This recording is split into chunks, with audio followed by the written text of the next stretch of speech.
नमः शिवाय। आपका हमारे चैनल भक्ति गाथा पर स्वागत है।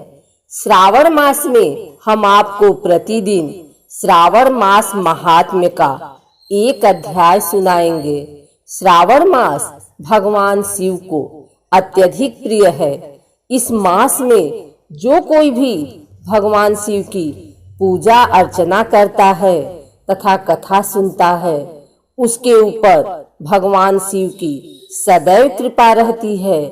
तो आइए सुनते हैं श्रावण मास महात्म्य का 9वां अध्याय।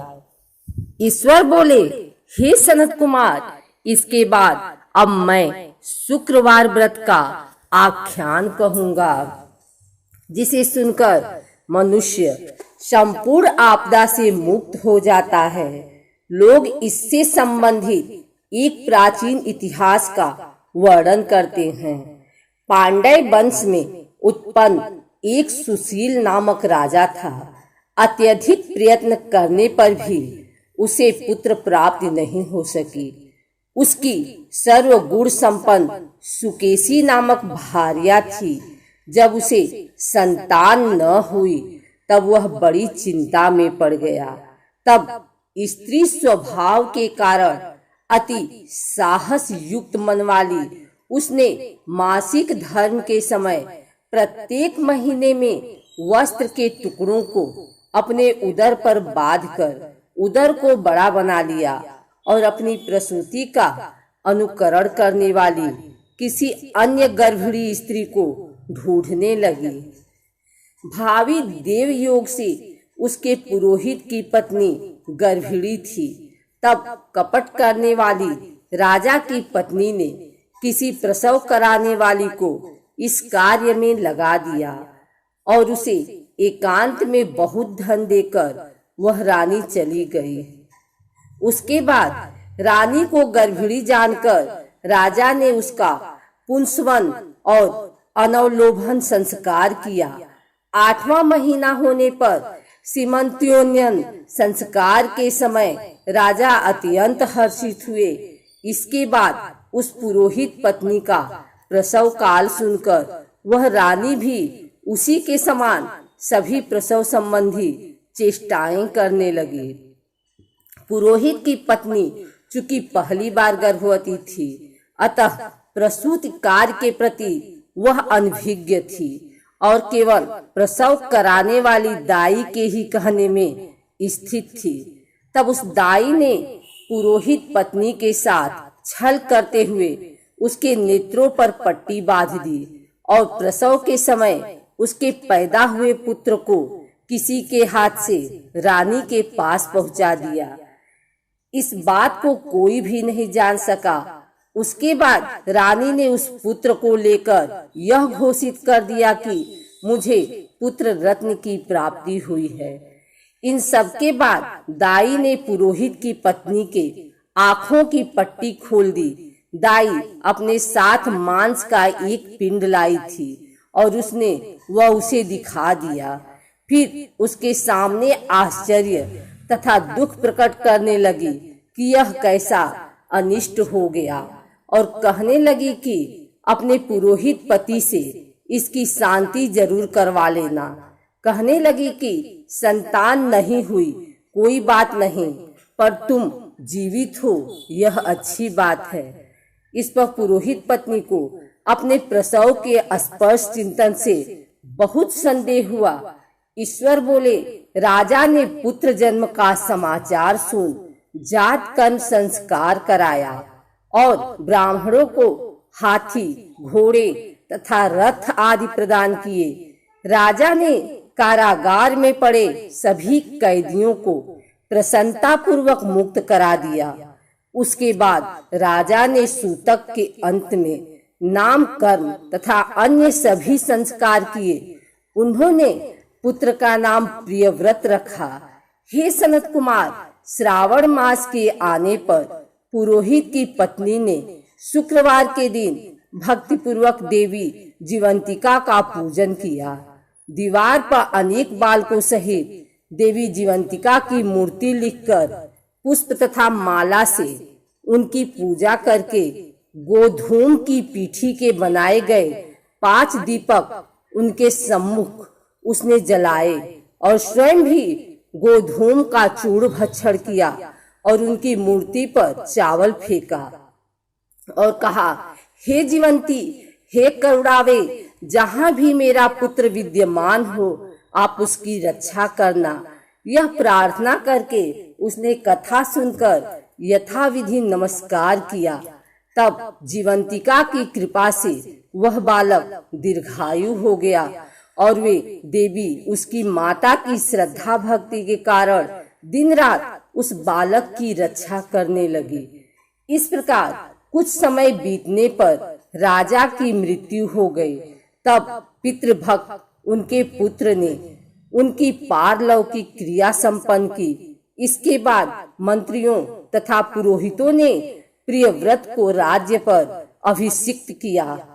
तब कुछ वर्षों तक प्रजा का पालन करके तथा राज्य भोग कर वह पितरों के ऋण से मुक्ति के लिए गया जाने की तैयारी करने लगा। राज्य का भार वृद्ध मंत्रियों पर भक्ति पूर्वक सौंप कर और स्वयं के राजा होने का भाव त्याग कर उसने कार्पटिक का वेश धारण कर लिया और गया के लिए प्रस्थान किया। मार्ग में किसी नगर में किसी गृहस्थ के घर में उन्होंने निवास किया। उस समय उस गृहस्थ की पत्नी को प्रसव हुआ था। इसके पहले षष्ठी देवी ने उसके 5 पुत्रों को उत्पन्न होने के 5वें दिन मार दिया था। यह राजा भी उस समय 5वें दिन ही वहां गया हुआ था। रात में राजा के सो जाने पर उस बच्चे को ले जाने के लिए षष्ठी देवी आई। जीवंतिका देवी ने उस षष्ठी देवी को यह कहकर रोका कि राजा को लांघ कर मत जाओ। तब जीवंतिका के रोकने पर वह षष्ठी जैसे आई थी वह वैसे ही चली गई। इस प्रकार उस गृह स्वामी ने उस बालक को 5वें दिन जीवित रूप में प्राप्त किया। ये लोग इतने प्रभाव वाले हैं, यह देखकर उस गृहस्थ ने राजा से प्रार्थना की, हे राजन, आपका निवास आज के दिन मेरे ही घर में हो। हे प्रभु, आपकी कृपा से मेरा यह 6ठा पुत्र जीवित रह गया। उसके इस प्रकार प्रार्थना करने पर करुणानिधि उस राजा ने कहा कि मुझे तो गया जाना है। तब राजा गया के लिए प्रस्थान कर गया। वहां पिंडदान करते समय विष्णुपद वेदी पर कुछ अद्भुत घटना हुई। उस पिंड को ग्रहण करने के लिए 2 हाथ निकल कर आए। तब महान विस्मय युक्त राजा संशय में पड़ गए और पुनः पिंडदान कराने वाले ब्राह्मण के कहने पर उन्होंने विष्णु पद पर पिंड रख दिया। इसके बाद उन्होंने किसी ज्ञानी तथा सत्यवादी ब्राह्मण से इस विषय में पूछा। तब उस ब्राह्मण ने उनसे कहा कि ये दोनों हाथ आपके पितर के थे। इसमें संदेह हो तो घर जाकर अपनी माता से पूछ लीजिए, वह बता देंगी। तब राजा चिंतित तथा दुखी हुए और मन में अनेक बातें सोचने विचारने लगे। वे यात्रा करके पुनः वहां गए जहां वह बालक जीवित हुआ था। उस समय भी उस स्त्री को पुत्र उत्पन्न हुआ था और वह उसका 5वां दिन था। वह जो दूसरा पुत्र हुआ था उसे लेने रात में फिर वही षष्ठी देवी आई। तब जीवंतिका के दोबारा रोके जाने पर उस षष्ठी देवी ने उनसे कहा, इसका ऐसा क्या कृत्य है अथवा क्या इसकी माता तुम्हारा व्रत करती हैं जो तुम रात दिन इसकी रक्षा करती हो। तब षष्ठी का यह वचन सुनकर जीवंती ने धीरे से मुस्कुराकर इसका सारा कारण बताया। उस समय राजा शयन का बहाना बनाकर वास्तविकता जानने के लिए जाग रहा था। अतः उन्होंने जीवंती और षष्ठी दोनों की बातचीत सुन ली। जीवंती ने कहा, हे षष्ठी, श्रावण मास में शुक्रवार को इसकी माता मेरे पूजन में रत रहती है और व्रत के संपूर्ण नियम का पालन करती है। वह सब मैं आपको बताती हूँ। वह हरे रंग का वस्त्र तथा कंचुकी नहीं पहनती और हाथ में उस रंग की चूड़ी भी नहीं धारण करती। वह चावल के धोने के जल को कभी नहीं लांघती, हरे पत्तों के मंडप के नीचे नहीं जाती और हरे वर्ण का होने के कारण करेले का साग भी वह नहीं खाती है। यह सब वह मेरी प्रसन्नता के लिए करती है, अतः मैं उसके पुत्र को किसी को मारने नहीं दूंगी। यह सब सुनकर राजा प्रियव्रत अपने नगर को चले गए। उनके देश के सभी नागरिक स्वागत के लिए आए। तब राजा ने अपनी माता से पूछा, हे मात, क्या तुम जीवंतिका देवी का व्रत करती हो? इस पर उसने कहा कि मैं तो इस व्रत को जानती भी नहीं हूँ।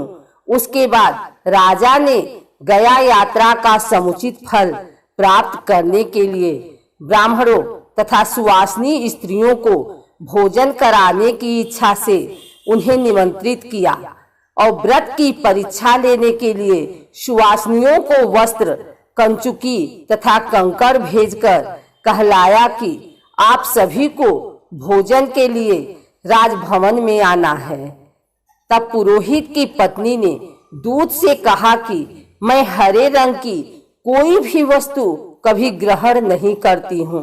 राजा के पास आकर दूत ने उसके द्वारा कही गई बात राजा को बता दी।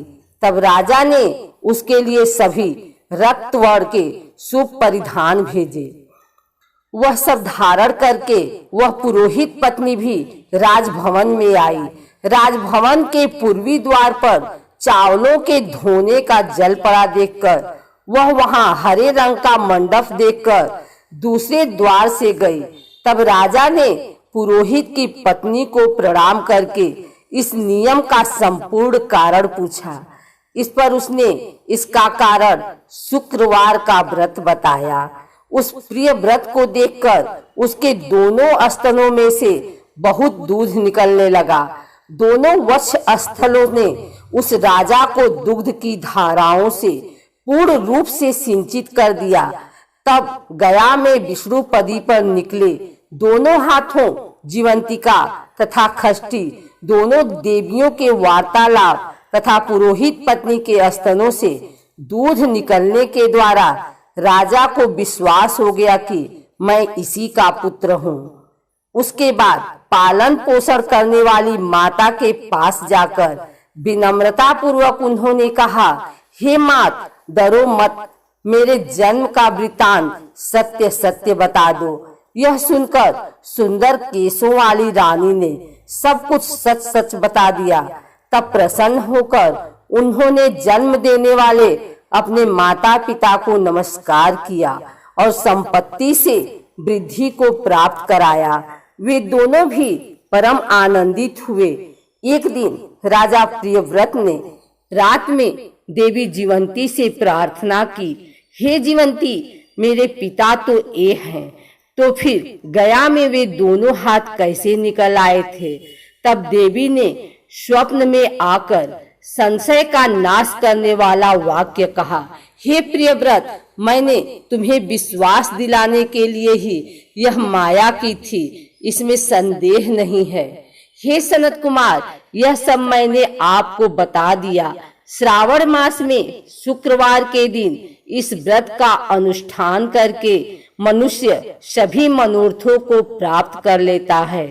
इस प्रकार श्री स्कंद पुराण के अंतर्गत ईश्वर सनत कुमार संवाद में श्रावण मास महात्म्य में शुक्रवार जीवंतिका व्रत कथन नामक 9वां अध्याय पूर्ण हुआ।